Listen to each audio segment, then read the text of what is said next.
হাজার মন খারাপ থাকুক, ঘরে মেহমান আসলে ঘরের বউদেরকে দেখবেন চোখের পানি মুছে টিস্যু টিস্যু দিয়ে, মামি শাশুড়ি আসছে কান্না দেখলে বদনাম করবে, খালা শাশুড়ি আসছে কান্না দেখলে ফ্যাঁস একটা লাগাই দিবে, হাজার কষ্ট মুখ বুকের মধ্যে রেখে চোখটা মুছে মেহমানদারি করে মুখের হাসি। বলেন এটা কি অন্তরের হাসি না মুখের হাসি? এটা কি শান্তির হাসি নাকি দুঃখের হাসি?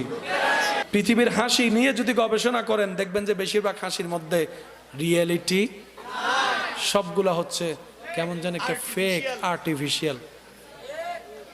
তারাই হাসতে পারে মন থেকে যাদের হৃদয়ে আল্লাহর ভয়, নবীর প্রেম স্থান পেয়েছে। সুবহানাল্লাহ। তারাই অন্তর থেকে হাসতে পারে যারা হৃদয় থেকে বিনা স্বার্থে, বিনা কারণে অন্যের উপকার করে। তারাই হৃদয় থেকে হাসতে পারে যে অন্যের বিপদে সাথে থাকে।